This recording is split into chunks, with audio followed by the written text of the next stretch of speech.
Good morning, everyone. Thank you for joining us. We will let everyone get logged in. We will wait till about 10:01 to get started.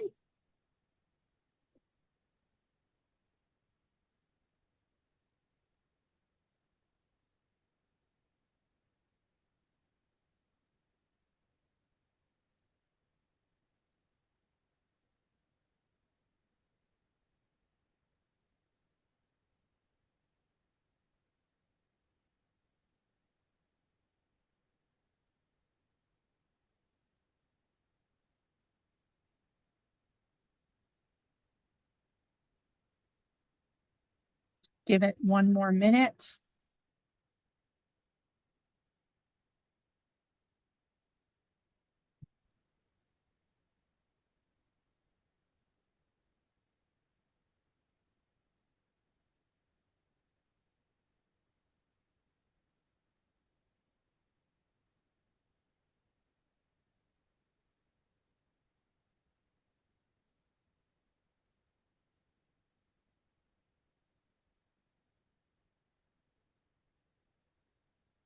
Okay, we have 10:01, so we'll go ahead and get started. Thank you for joining us this morning. We are presenting how to export machinery and equipment from Arizona. And I would like to introduce Thomas Fulcher. He is one of our export specialists here at the SBDC. One question I'll go ahead and take right off the top is that we will be sending out this presentation afterwards, and then you will be receiving what is the word for it? You'll be receiving a questionnaire afterwards via email in the next couple days to let us know how we did. So put your questions in the chat and we will get those answered periodically. And Tom, I am going to send it over to you. Thank you, Karen. And good morning, everybody. Go ahead and move to the next slide. First, and most importantly, happy Leap Day. We only get to celebrate this once every 4 years. So hope everyone's having a good one. Thank you for joining us today. Our agenda, we're just going to talk from the SBDC and to tell you a little bit about us, but also go into the content on how to export machinery and equipment. And then we'll be turning it over to Ex-Im Bank, our friends there, to tell you about their services and how they can work with you and us as you do that. Finally, a little bit of Q&A at the end and some additional wrap up. As Karen mentioned, please go ahead and post your questions in chat, and one of us will look for those and make sure those get addressed. So a little bit about SBDC. Maricopa SBDC, Small Business Development Center, is part of the America's SBDC Arizona Network. So we are basically all over the state. No matter where you're coming to us from, we can help you. Our number one service is no charge, no fee, free, however you want me to say it, counseling, where we sit down with you one-on-one, talk about your business, and it's soup to nuts. If you're just starting a business, if you've been in business for a while, you're facing some challenge, whether you need to talk about business plans, raising capital from investors, lending, export, technology, all those things to do with your business, maybe the new beneficial ownership information reporting, we're here to help. And we'd love for you to, sign up for services with us, get assigned a counselor, and see how we can help you grow. We also offer a variety of training. Those are posted, like this one, posted on our website. And if you're on our newsletter and email list, you'll also receive notification of those and resources. Right now, we have 8 counselors in Maricopa County, and we have 10 centers in Arizona. And our counselors in Maricopa County are working often working remotely via Zoom, but we also are located at the community colleges around the county. So that is it on Maricopa SBDC. You can discover a lot more at maricopa-sbdc.com. So please visit us there. And we'll go to the next slide. I'll introduce you to our primary host today and my colleague, Carol Leisure-Poole. Carol is one of the counselors here and has amazing expertise in export. She's a certified global business professional by NASBITE, and I can remember North American Small Business for international trade in education. So Carol and I are both certified there. She has her MBA from the University of Amsterdam and 16 years international trade experience and a Master of World Trade Incoterms and lots more. Let's just say she's an expert. She can help you. I would love for her to help you. I'd love to help you myself. So if you've got export questions and export needs, we are here. So Carol, with that, I will turn it over to you.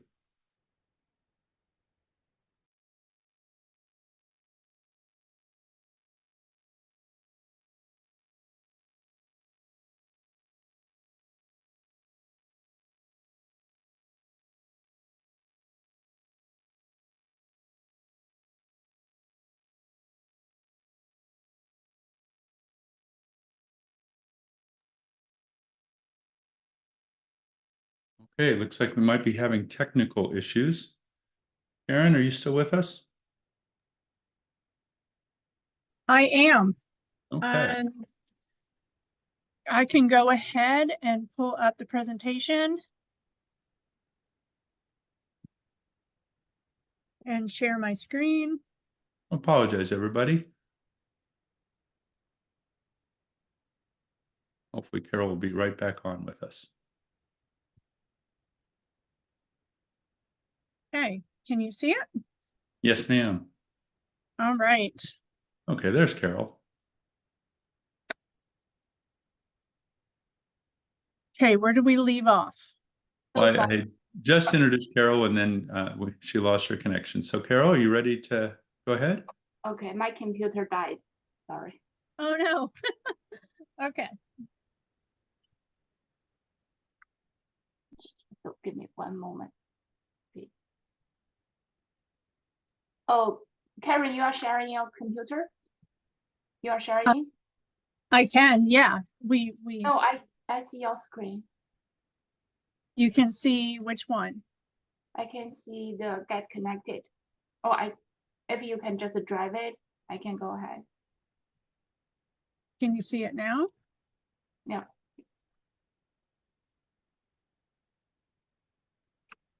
How about now?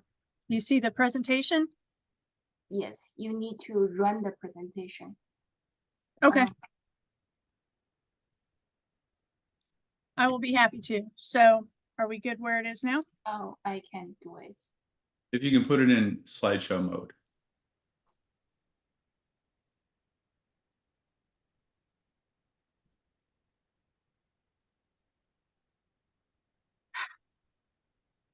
Okay, so now I have to change the screens that I share.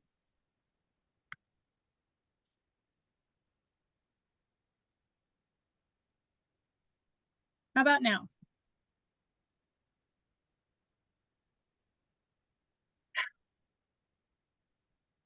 My computer background, just let me do it if you don't mind. How about that? Sorry, everyone. That's okay. Now it's good. You can. I'm sorry, my computer just shut down by itself without telling me anything. Okay. Let's get started. So today we are going to talk about machinery and the equipment export. Let's give a definition for today's topic. What is the machinery and the equipment? This is a very broad category. It's pretty much including everything you can think of, you can touch of. So I got this definition just to give you some general idea what product we are going to include it in today's topic. So the machinery and equipment is included in industrial fixtures. It's an item attached to a building or a land. And or it can be a device which is not touch the building or site, but it device itself. And then the purpose of it is to support the facilities. It can be part of the building or a structure to improve or to use to stabilize the industrial fixtures or device.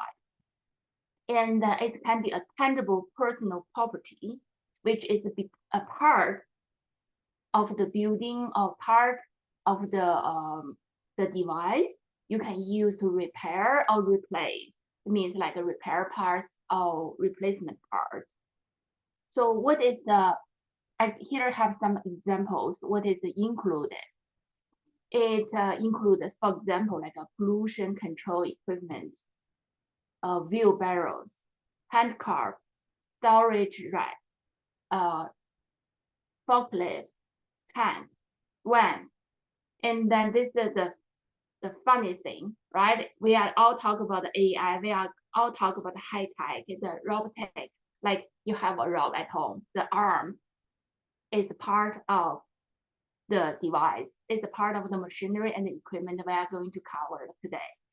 And the hoses, and the oil guns, and pump, and the meters, piping, the concrete storage pads, etc., etc. So it's including almost everything which you can think of to use with the building, or you can replace a replacement part which you can use on devices. But it's not including, for example, like a cafeteria furniture, safety equipment. Part of the safety equipment is covered by today's topic, but the safety equipment is not part of qualifying M&E, is not the machinery and equipment we are talking about today. And all the packing material, shipping material is not machinery and equipment.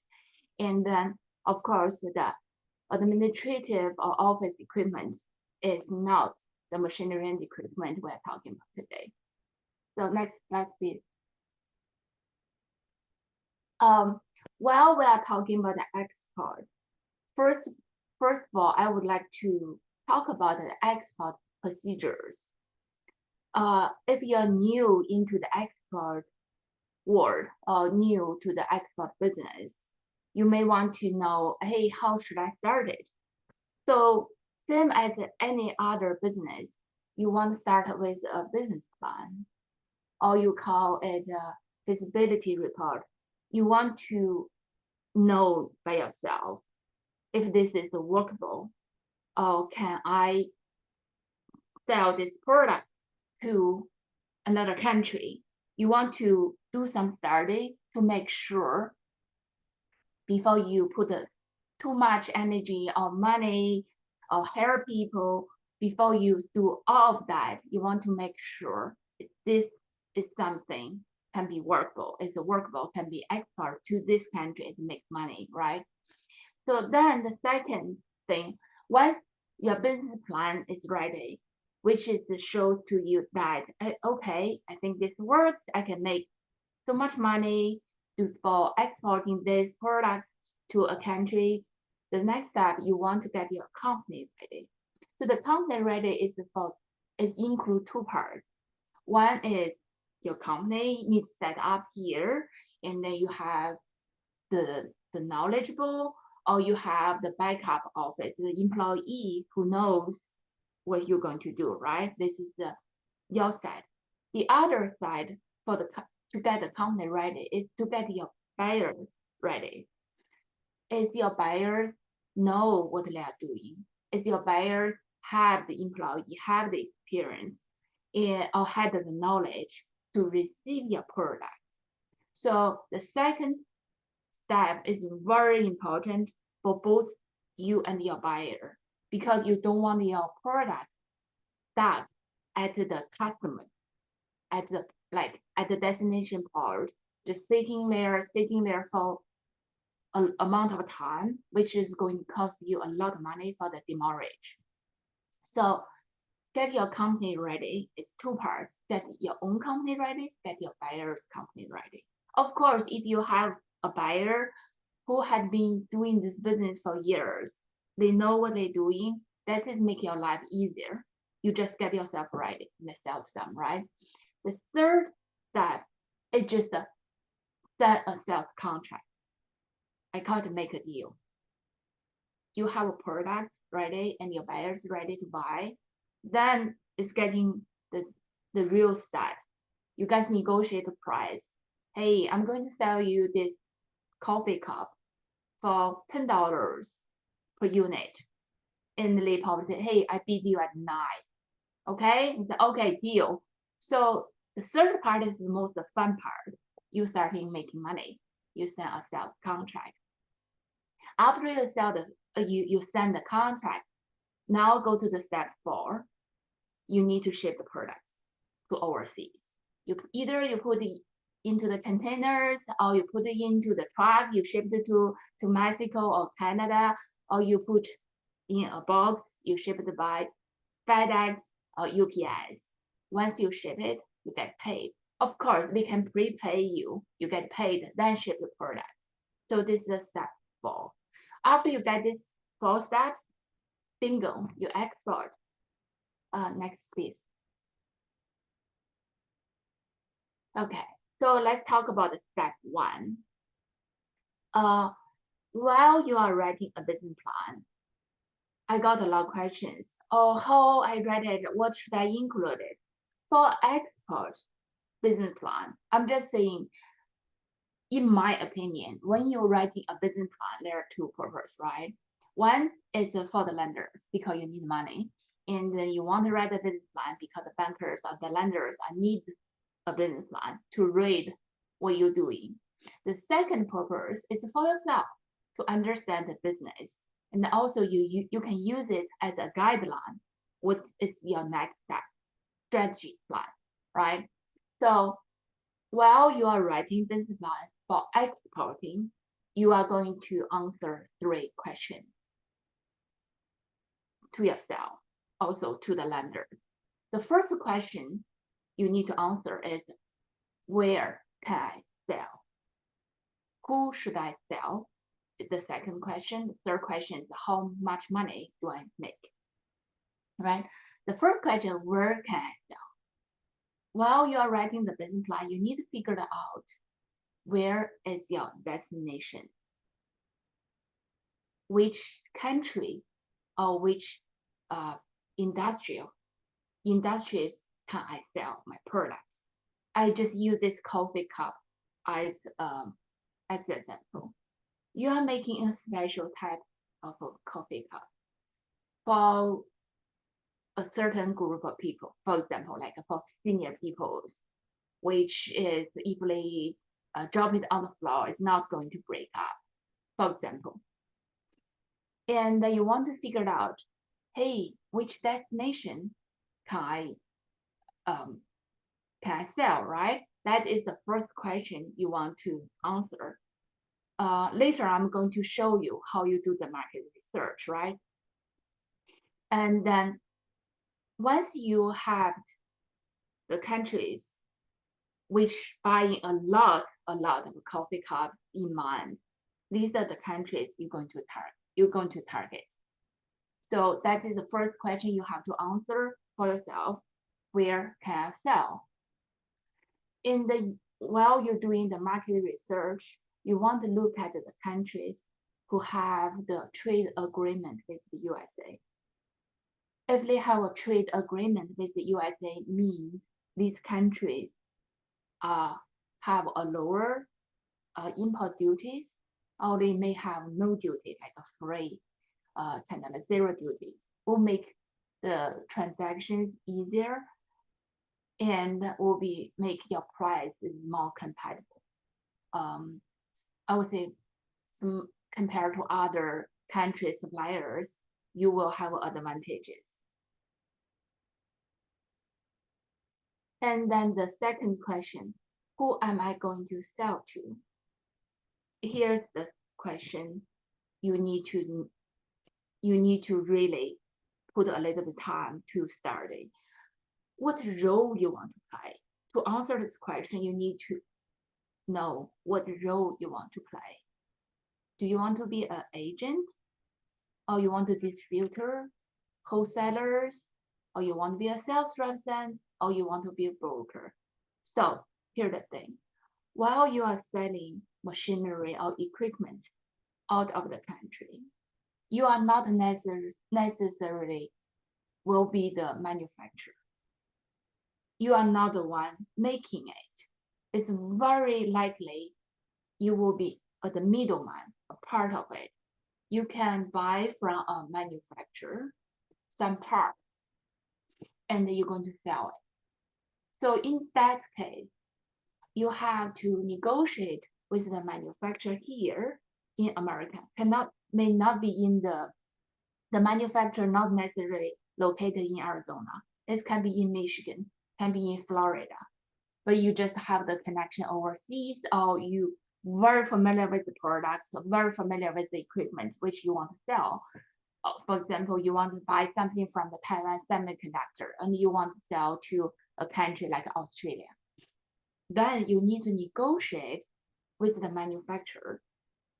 Can you be the agent for them for a certain product to a country? For example, you buy chips from Taiwan Semiconductor, and then you can talk to these Taiwanese and say, hey, I want to be your agent because I know this product very well. I want to sell to Australia, which I have a whole bunch of buyers. Oh, they said, no, we have an agent already. However, if you want to be a broker, I can do so. So that is negotiable. The difference between agent, distribution, and wholesalers and the sales represent is like the scope of your business area and also the responsibility. For example, if you want to be a distributor, you need to put quite a amount of money into it, right? You need to buy from manufacturer and you have to own it, then sell it. Instead of like an agent, you can just like, oh, I'm selling for on behalf of the manufacturer. So all the after service, all the logistics, everything is handled by the manufacturer. So this agreement which you need to pay attention to, and then that is really the negotiation. It depends on how much negotiation power you have with the manufacturer you're going to represent, you're going to work with. So the second question, who can I sell to? First of all, you need to know the role you're going to play, because the manufacturer you represent may just tell you, okay, this country you can do, like a ABC country you can sell, and DEF country you cannot sell. So there's a no, what's that, like a yes or no answer. It really depends on the negotiation between you and then the manufacturer. If you are the manufacturer, that will be easier. You know who you want to sell to. Once you do the market research, you will know, hey, I see many American products go to this country. Means there's a lot of demand. You can just decide yourself, okay, this is my target country, I'm going to sell to them. So this is the second question, who can I sell to? And then the third one, how much money do I make? I think everyone wants to know, it is worth, like, is this worth for my time or my energy to export, right? And how much profit should I make? If you're making less profit, then you sell domestically. Probably you don't want to consider export. Doesn't make sense. Is it like that? But in my opinion, the answer is, well, I'm not think that's necessarily right decision. Why? You won't have multiple countries or multiple markets for your product. That can help you reduce the risk for one single market. For example, you're making $100 per unit in the US market. You only make like $50 when you sell to Mexico. And then the current decision will be, if I sell to Mexico, it's more work and less profit. Why I won't do that? My suggestion would be, what if there's more competitor, more manufacturers going to build in the US, and all of a sudden you lost your market share in the US, and you cannot get rid of your products. And then if you have Mexico as your alternative market there, now you see you have other markets can get rid of your product, even you make less profit, but that will help you keep the production going, keep the business going. So in my opinion, even you're doing pretty good in the US, it's also not a bad idea to start small, to export other countries, just to open your eyes. And then the market price are changing all the time. Today or now you see you're making less money with other countries. It doesn't mean next year you are not making more profit. So please open your eyes, getting more markets available for your business. That will keep you have a long-term run. I would say like make your business running in a long run, in a long way. Next slide, please.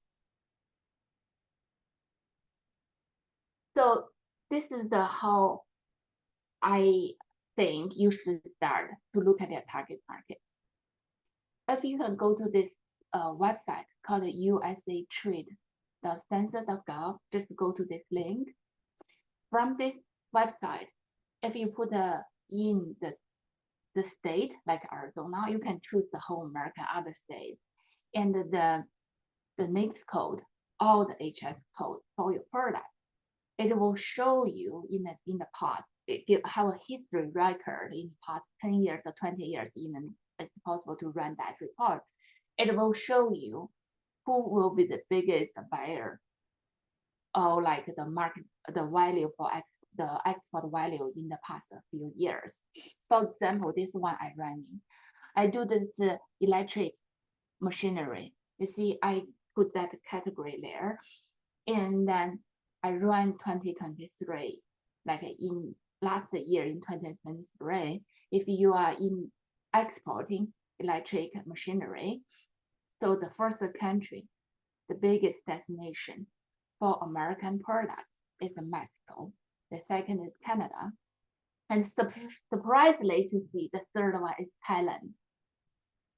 So now you see, oh, if I am in this electric machinery, I have something want to sell. Instead of looking Mexico, Canada, oh, I can look at Thailand. Oh, the fourth one is China, right? So you will know which country you want to target to start with. And if you like 80, if you in the second, you see the second column, 8807 parts of the goods of the, you see that is the, I have a shortcut, but that is a part of the goods of the, also the machinery. So that one, if you look at that category, you will see the biggest one in this list is Mexico, but the Canada has nothing. And the second biggest is Netherlands. So that will give you an idea. Oh, if I'm in this 85 category, I'm going to look at Thailand, China, Taiwan. And if I'm at this 8007, then I'm going to look at Netherlands, Filipinos, Mexico a little bit, or maybe Taiwan. The other one is Australia. So by running a report will help you to understand the biggest target market for your own product. So these categories, like the next code, you can adjust it yourself, like it's like for the product yourself. If you don't know how to run this report, you can come back to ours. For sure, Tom and I, we will be able to run a report for you. So to have a general idea, where is your biggest target market? Next slide, please. So this is an example how to target the client. First one, you can use the internet. Right now, we all live on, I would say like iPad, iPhone, like on internet. We still rely on internet information. This is also one of the best things for the international trade business. You just sitting at home in front of the computer, you can know so much. And then the first thing I want to tell you that we have a Compass is a database. It's similar to the census.gov, but they have trade information. They have the buyers and the sellers information. They have the company name, contact information, and how many things they do in the past. It's a database if you want to use and run a target client list. Compass is the website you may want to consider. If you want a free a sample report, you can contact me. We have a relationship with Compass. I can ask them to run a sample report for you, for your products in or for the destiny countries. It's you get one free report if you become a client of SBDC, and then let me know your product's name and the destination countries, so I can give you a free report. The second one, I see a lot of people use social media. Of course, social media is a good place to start with. For example, you can use the LinkedIn and to search the professionals in certain industry, or the sales or the procurement in certain country, or in certain companies. Or you can use Facebook to look at the people.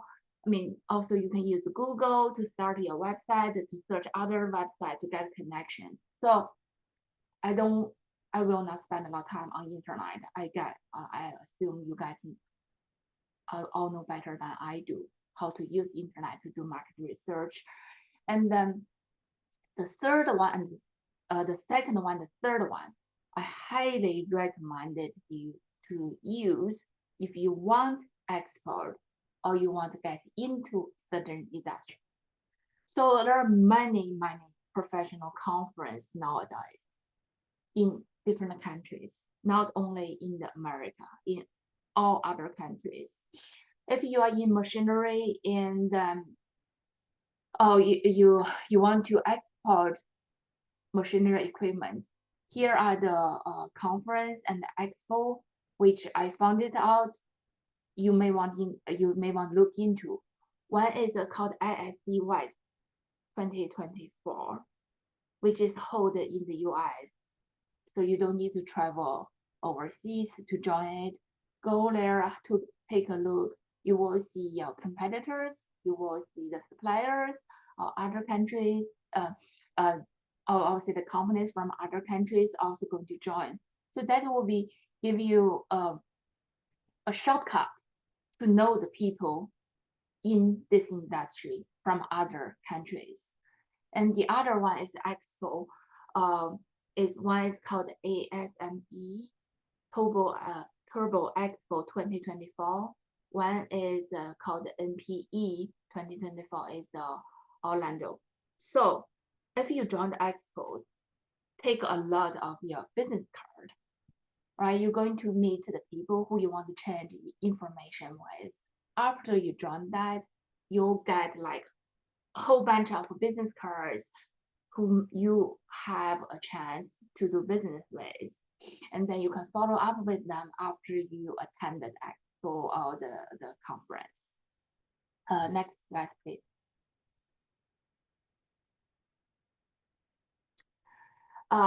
So here, get your company ready for export.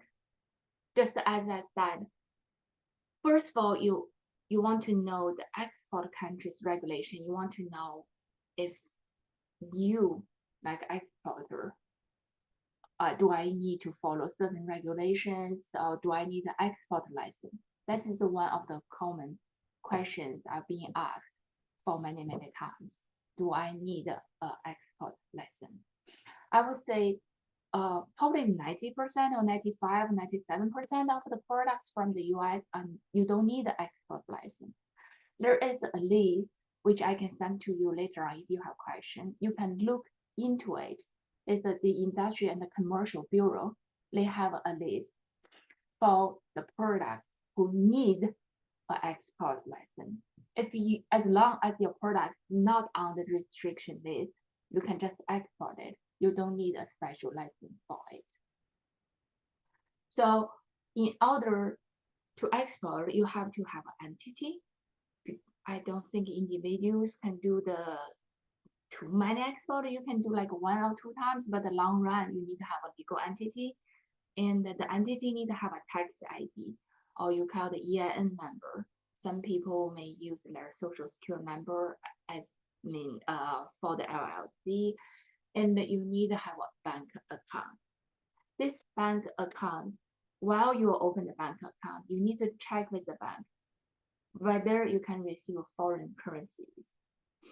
I believe most banks can not receive bank. I would say like foreign currencies means like if you receive euro, we'll say in euro. Most banks in the US will transfer or will exchange the currency you received into US dollar immediately, like ultimately. I know few banks in the US will allow you to keep the foreign currency, which you will see the benefit if you do a lot of money because you are not going to lose the exchange rate. For example, Wells Fargo has a product like have a foreign account. You can keep in euro, or you can keep in Australian dollars. For example, you export to Europe and the company want to pay you in euro. Why you don't want to change it into US dollars? Very simple. The exchange rate are changing. You want to monitor your own exchange rate.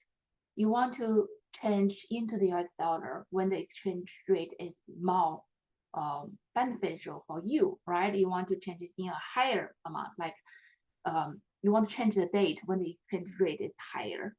But if your bank account not allow you to keep in foreign currency, the date you receive the euro, they will change into the US dollar. So is this a big deal? If you're doing small scale, no. If you're doing a lot, a millions dollar deal, yes, it's very important because just by exchange rate, you can gain or lose like thousands of US dollar, just a one shot, like one transaction.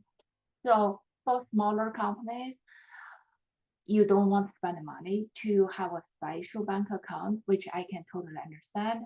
You just open bank account at Chase or Wells Fargo, Bank of America, and then the banks like that, and then just keep doing.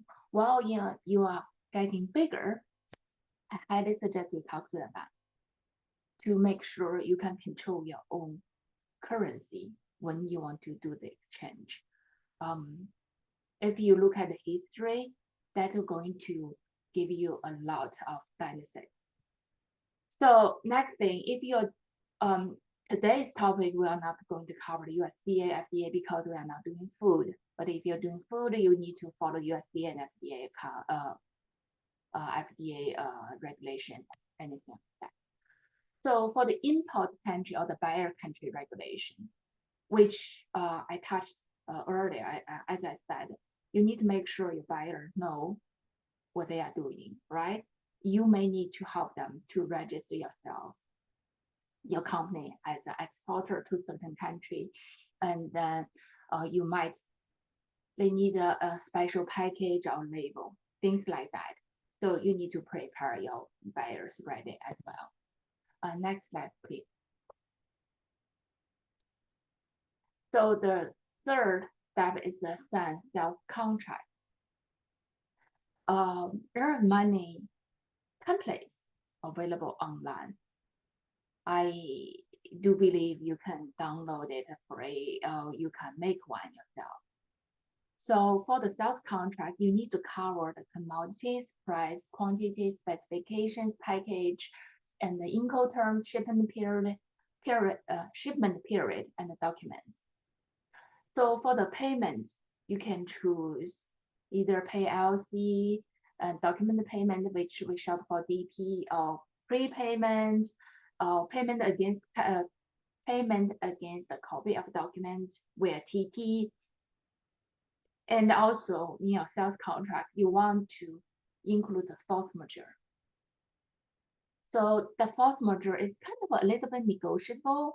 Like, what if the export country or import country, the policy, like the political policy change? For example, like, oh, there's a trade war. Do I still need to ship the products? So you need to think all of these things while you are making the sales contract. The next thing you want to include is the arbitration. There's no court, or there's no organization for international trade like cover for everything. You can do arbitration, or you can do a court case, but that is kind of this discussion between seller and the buyer. You guys need to come to the conclusion. You want to do arbitration in certain country, in certain organization, or you want to do the court case in the destination country or the self-destination. So that you need to talk about that when you're signing contract, because nobody can guarantee the contract will go 100% sure, no problem, right? Not 100% correct. If there is a distribution, like disagreement arise, you want to know where you go to get your money back or get your product back. So this is a very important clause you want to include it in your sales contract. So the other is acceptance, means because we have a time difference, we are not in the same time zone. You want to give a certain window for the buyers to read the contract and to negotiate, to talk with you a little bit, but you want limited time. It cannot talk about a month and then come back to you and say, hey, I want to book it. Because the price are changing, ocean freight are changing, change rate are changing. So you need to tell the buyer, hey, I gave you 48 hours to look at that. If you buy it, then deal. If you don't want it, then no. You cannot just like let them to go for many, many days, because then you put yourself in a risk. These are the terms I think you should cover in your sales contract. Of course, you may have other terms you want to cover because the specialty of your products. Feel free to put it into your sales contract. Next slide, please. So step 4, ship your products and get paid. While you're shipping or delivering products, you want to buy insurance. Because if there's an accident for the truck or for containers, you're going to lose your product, you lose money. So you want to get your insurance ready before you ship it. You talk to the insurance company, hey, I'm going to load it tomorrow, so you cover it for me, right? And normally the insurance is going to cover it from the time you load it, you get into your truck, and 10 days after the arrival destination. That is a very common thing for the international trade insurance. And after you ship the product, you prepare your documents, and you can scan the documents to your buyer to look into it and say, hey, is there any mistake, spelling mistake, or anything I can change it? If not, please pay. Okay, so getting paid is everything for international trade. You don't want to lose your product and not get paid. Next slide, please. So this is some suggestion I put together for the new exporters. If you never exported before, I suggest you to use a middleman to start with. You can learn from the middleman who had experiences. They've been doing for many years. They paid the mistake already, so they probably know better than you for the internet trade. While you are doing business, you work close with them, ask many questions to see how they handle it, and you can learn from them. And after a while, you know, hey, I know every single steps, I know how this goes, you go yourself. And then I put here is the transaction. For example, if you do like X warehouse, that is the shortest transaction. Like I know my destination is, for example, China, but I can just sell X the warehouse of Arizona, and I let the middleman handle from my warehouse all the way to China. I can see how he handle it, right? This means the shorter transaction for you, and then you get paid at warehouse. But I suggest you to learn the step by step. It doesn't mean you just stay here, like whoever buy from me at warehouse, that's what I'm only going to do. I suggest you to step by step. It means next step. Oh, how about I do FOB Los Angeles? Next time I'm going to talk to the trucking company. I'm going to ship it to Los Angeles, to LA, and then so they can, I do step forward.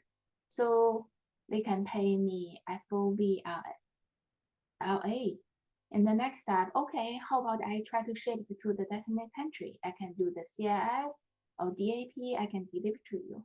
Then final step, I can do the DDP. I can deliver all the way to you to the destination. So the suggestion would be, if you just started export, you don't know how this goes, you can find a middleman from conference, right? From the conference you attend, from the expo you attend to start it. And then while you're going, you learn how to do. The thing is this, the more control you have, the more profit you're going to make because you cut off the middleman. So their profit is going to your pocket. It also means you're taking more risk, and then your funding, your capital will be locked longer, right? You may need more capital support. So this is going to be our next topic. We have a special guest today from Exim Bank. She's going to tell you, while you are selling your products overseas and you're not getting paid, or you are in a risk of payment, and she has the perfect product to help you to cover the risk and how you can get a longer finance. Okay, I think this is the last slide I had for today. Karen, please. Yeah, I will let Sandra take over for her part.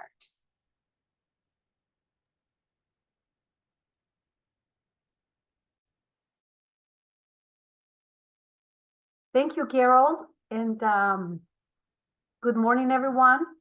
Thanks for being with us today. Now, I think I have 10 minutes for my presentation, so I may have to skip a few of my slides. The most important slide, I think, is going to be the last one, which has my contact information. So if you have questions and want to speak with me one-on-one, you can always email me and we can schedule a call. So very quickly, my name is Sandra Doncella. I'm a member of the Western Regional Office of the Export-Import Bank of the United States, or EXIM, as we like to call ourselves. I am based in Southern California, in San Diego, and I cover Arizona for EXIM Bank. So I will be your primary point of contact if you have, again, any questions and would like to learn more about the services that EXIM offers. Now, as Carol mentioned, there is a lot of help for businesses looking to export and expand. But I would add that also a key consideration that will likely impact your ability to compete and succeed and attract business in global markets is going to be financing, whether it be in two fronts, basically. Financing on your part, making sure that you have the financial resources available to be able to fulfill export orders or international sales contracts, and just as important,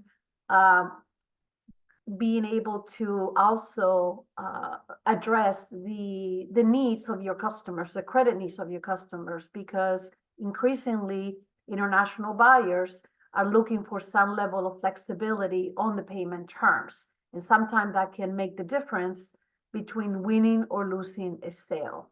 So essentially, whether it's you that needs financing to support your export activity, or your international customers are looking for credit, that's when I hope you can think of EXIM as a potential resource to support your business. And I'll add, EXIM works with companies of all sizes, small, medium, and large. And I have a slide showing that most of what we do is really with smaller businesses. 90% of our customers typically represent small businesses. And we work with all industries, and I know this webinar is mostly for exporting machinery and equipment, but EXIM can also support other types of exports, parts, components, sensors,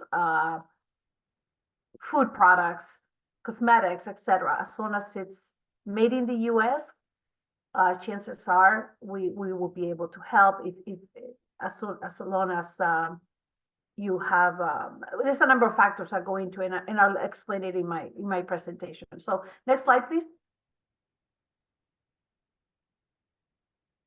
If you're not familiar with us, very quickly, EXIM is a federal government agency. We're considered America's official export credit agency. Most countries have their own. There's over 100 export credit agencies all over the world, helping their own businesses succeed internationally. In Canada, for example, is the Export Development Canada, and China has, I think, two. And here in the US is us, is the Export-Import Bank of the US. And our mission is to support US jobs by facilitating the growth of US exports. And I'll explain momentarily how we do that. We have a long history. In fact, earlier this month, we had our 90th year anniversary. We were established all the way back in 1934. And we were established after the war to promote trade. And like most federal agency, we are headquartered in Washington, D.C., but to be in closer proximity to the exporting community, especially smaller businesses. We do have a network of regional offices throughout the country. And as I mentioned earlier, I'm part of that regional office network. Next slide, please. In terms of what we do, there's a number of different programs that EXIM Bank offers to support your export activities. It all depends on your needs and also your preferences. So one of our solutions has to do with addressing the financing needs of US exporters. So say you're already exporting and maybe you're growing internationally, and to sustain that growth, you need access to additional working capital. Or maybe you receive a sizable order and you're asking yourself, gee, how am I going to finance this? I need working capital to fulfill this international sales contract. Then our solution is the working capital loan guarantee program, and I have a slide on that. If you, on the other hand, if say you have international customers as you're negotiating business, you're going to transition at some point from the quantity and the price into the payment terms. And that's when EXIM can be a resource as well, because as I said earlier, increasingly international buyers are looking to do business with vendors, suppliers that are open to extending flexibility on the payment terms. So it could be that you have buyers saying, I want to buy from you, but I need credit. Maybe I'm willing to give you a portion in advance, but on the balance, meet me halfway, give me 30 or 60 days to pay you. So that will represent a risk on your part, because what happens, you ship the product and they don't pay you. Then EXIM's insurance program, we have an export credit insurance solution where our goal is to minimize your risk so that you can offer competitive repayment terms and win the business. So insurance, I've highlighted that word because insurance is our most demanded program, and I'll have a slide on that as well. And then, especially if you're exporting machinery, equipment, typically bigger ticket items, and especially if you're selling them in emerging markets or developing countries where access to financing can be more limited or very expensive, we also have a solution, especially for equipment exports, and that's our medium or long-term loan guarantee indirect loan program. Next slide, please. Now, I mentioned earlier that most of our customers are small businesses, but we can work with any size company, small, medium, or large. Next slide, please. And we're open for support all over the world in more than 150 countries, but our ability to provide support will vary depending on the buyer's country as well.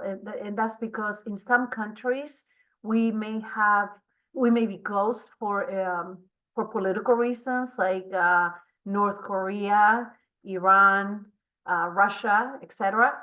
In other countries, we may be closed due to the economic environment where we perceive the risk to be just too high. So for example, not to pick on Argentina, but Argentina is a good example where we used to be open years ago, and now we're closed due to their economic crisis. And in many countries, maybe we may be open, but we may have restrictions. So for example, in the Philippines, Indonesia, Pakistan, we have restrictions. And those restrictions are always noted in our country limitation schedule, which is available right on XM's homepage. And it's in alphabetical orders. You can just click on the country and it will show something similar to what I've included in my presentation. And on the top right corner of the top left corner of the chart for each country, if you see any notes, that means there's restrictions. Next slide, please. So in terms of insurance, as again, this is our most demanded program, and it applies when you're negotiating business internationally and you are facing a customer that says to you, I am not willing to pay you in advance, cash in advance for the full amount of the sale. So what it is, it's a simple term. It's basically insurance on your foreign accounts receivables, meaning you ship your product and you give the buyer a specific number of days to make the payment. And if they don't, you file a claim to XM and we will pay you 90 or 95% of your invoiced amount. So basically, risk protection is the main benefit of this program. The goal is that by minimizing your risk, we can empower you to offer flexible repayment terms so that you can be more competitive and capture growth opportunities globally. I already mentioned this is a powerful sales tool, and we can ensure repayment terms. Typically for equipment, we can go up to 1 year under the short-term insurance policies. Short-term for us is up to 1 year. But you as the seller, the exporter, you will make the decision as to how long you're willing to go. Many exporters, I would say 80%, 90% maybe of all the applications that XM receives involve small businesses offering typically repayment terms ranging between 30 to 60 days, occasionally 90 days. But the flexibility is there if needed, especially if you have strong competition. You want to go a little longer, we can evaluate that as well. And this is not a loan, I should clarify. So insurance is just what insurance is designed to do, is peace of mind. So it's not a loan to you and it's not a loan to your buyer. It's risk protection to help you offer more flexible repayment terms to the buyer. But it can be used as a financing tool because if you have insurance on your export invoices or your foreign accounts receivables, it can make you more attractive to a lender. The banking sector typically will exclude from the borrowing base foreign accounts receivables. However, if they're insured, most lenders will finance them. And typically the advance rate, it's likely going to be 90%. So it's a good tool to increase your ability to get more financing from your bank. Next slide, please. And in terms of what we cover both commercial and political risks. So commercial losses will be, say the buyer becomes insolvent or they're declared bankrupt, or maybe they remain in business, but they're not paying you. And it could be due to a variety of reasons. The top reason why XM pays claims is due to lack of cash flow. So if they don't have cash flow to make the payment, maybe there's a downturn in their economy that adversely impacts their ability to pay. Or maybe there's a devaluation in their currency. Or maybe they get purchased by another company that doesn't pay their debt. or it could be even a natural disaster, a hurricane, earthquake. If it impacts their operations and that's why they don't pay, we would pay under the commercial loss category. On the political front, it's the more obvious types of risks, such as war, revolution, insurrection, civil unrest, riots, or foreign exchange restrictions. Say the buyer, even if they have the intentions to pay you, if the government declares an action that prevents them from sending US dollars out of the country, and that's why there's a default, then XM would cover that, or the cancellation of their import license. The one thing we don't cover, though, are disputes. So, you know, the buyer, you say you ship red, the buyer wanted white. We just don't have the resources to judge who's wrong or right in a dispute situation. So this is strictly commercial and political risk. It needs to be used prudently. So ideally, you want to have a little bit of trust established with the buyer, and this program hopefully can help you take that relationship to the next level. And many companies that we talk to are already exporting on, say, prepayment, very conservative terms because of the risk. And this is a great tool to help transition maybe existing international distributors from prepayment to more flexible repayment terms so that the relationship can grow. Next slide, please. Next slide, please. I'm going to skip this in the interest of time, because if any of you are interested in learning more, I can talk to you one-on-one about the process. To qualify, because I mentioned earlier, XM's mission is to support US jobs. So therefore, we are bound by foreign content restrictions. So for us to engage, the export items do need to be manufactured or produced here in the US with more than 50% US content. And that includes labor, overhead cost allocations, design costs if you're a small business, indirect costs can be included. So US content is essentially measured at cost, the cost that takes to get your product ready to go out the door and be shipped internationally. If more than 50% of that cost is related to parts, components, or labor in the US, then it would qualify, but it would exclude your markup. If you're a small business, we have more flexibility, and this comes up a lot. So some small businesses may have their product made, say, in Mexico by a maquiladora. As long as the product comes back to the US and it has more than 50% US content, so the whatever components, parts were used to make it, it may still be able to qualify. Now, in terms of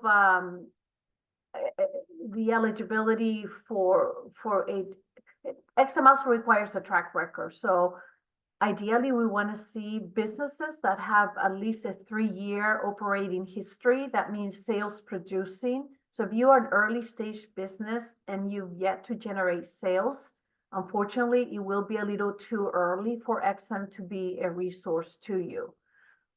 We may have flexibility with the insurance program, but ideally you want to have at least 1 full year of operating history. We also require you to have a DUNS number, and we offer help, and we can send you the link for DMV so you can register.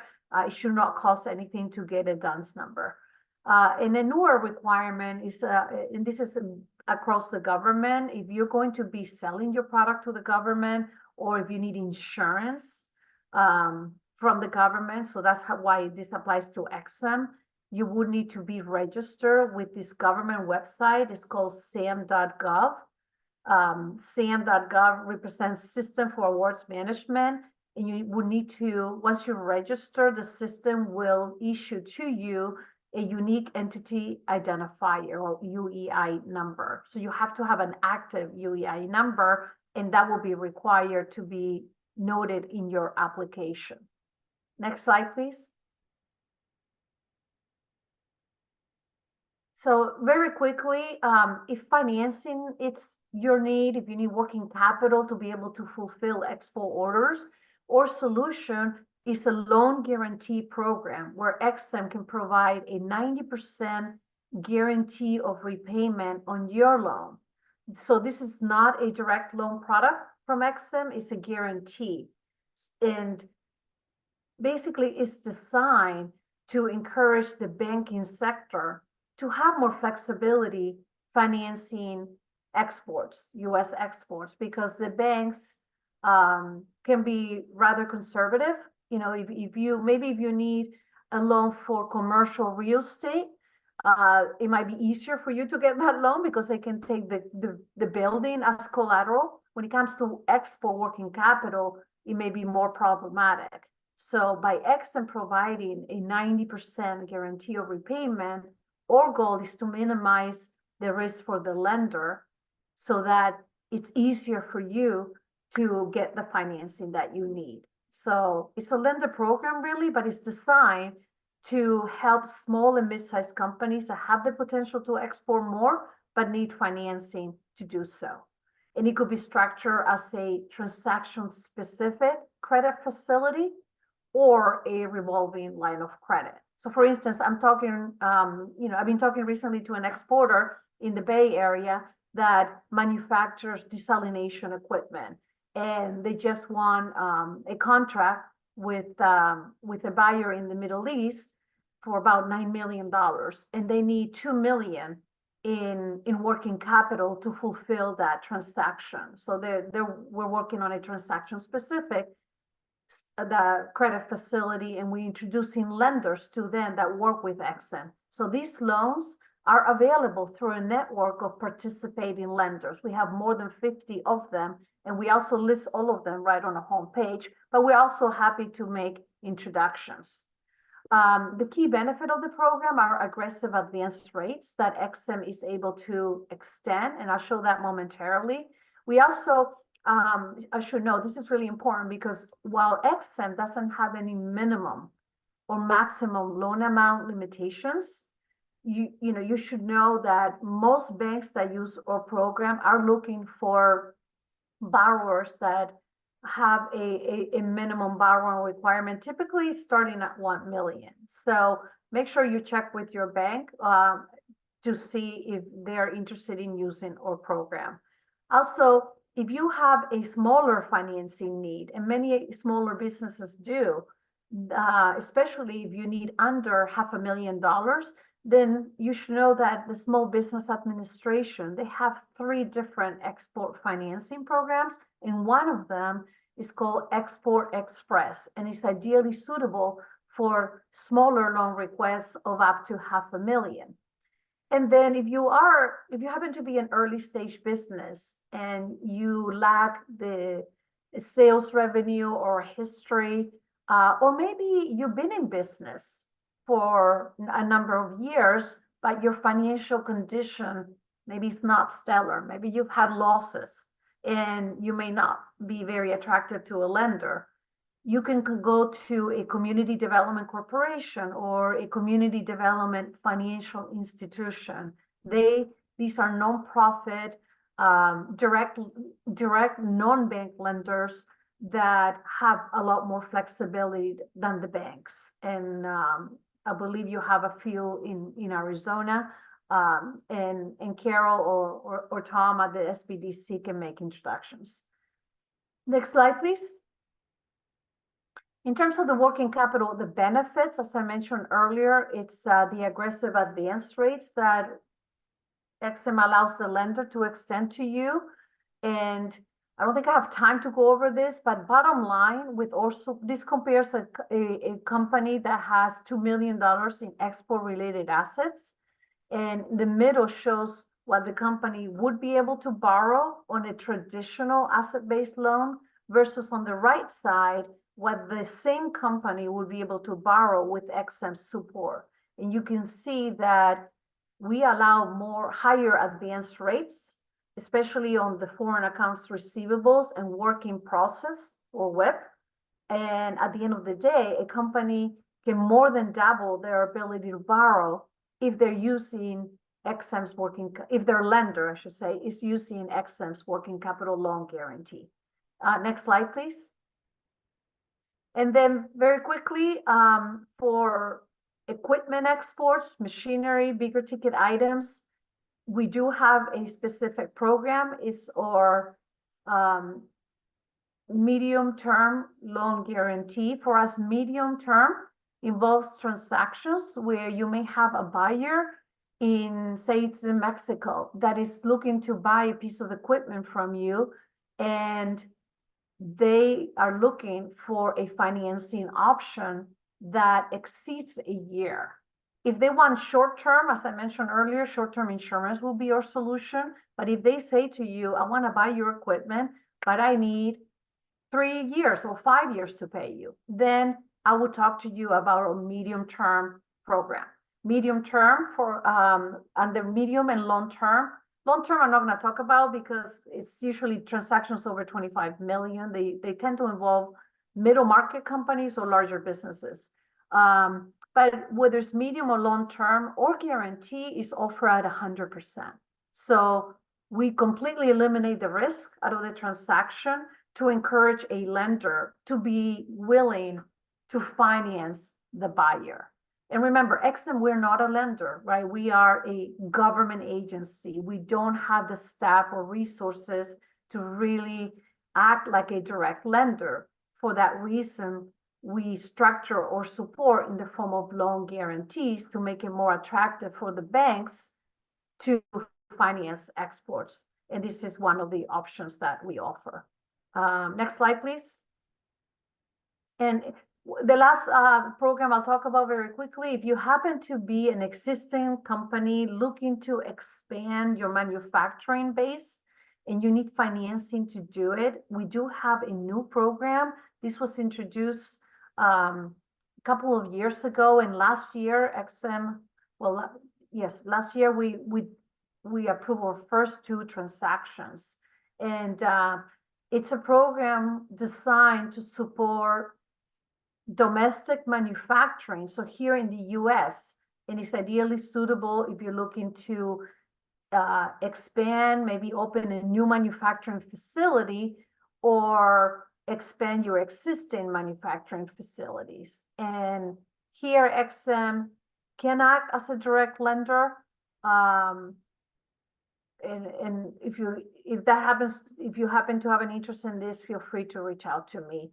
For us to engage here, we're looking for an export nexus. So when the new manufacturing facility or the plant expansion is done, at least 15% of the output of the revenue you're going to generate needs to involve US exports. So it does require an export nexus and also ability to meet or credit standards. And last slide, please. Next slide. And here you have my contact information. Feel free to email me if you would like to learn more. And that concludes my presentation. So thank you. And I hope to have the opportunity to work with you in the future.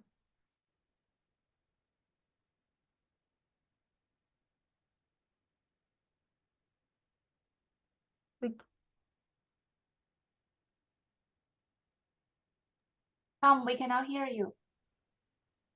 I'm sorry, I'm not sure what was happening with my microphone. We'll start over. Thank you, Sandra. Appreciate all your time. We're going to take just a moment to share with you the SBDC counseling experience, what we might call advising.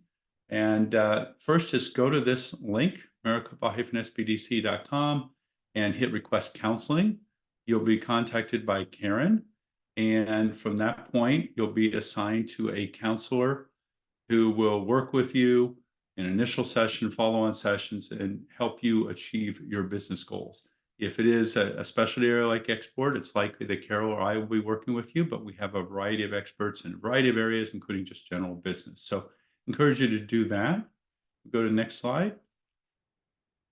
If you have any need to contact us, you can reach out to myself or Carol, or you can just reach out directly to the center. And then final slide, please.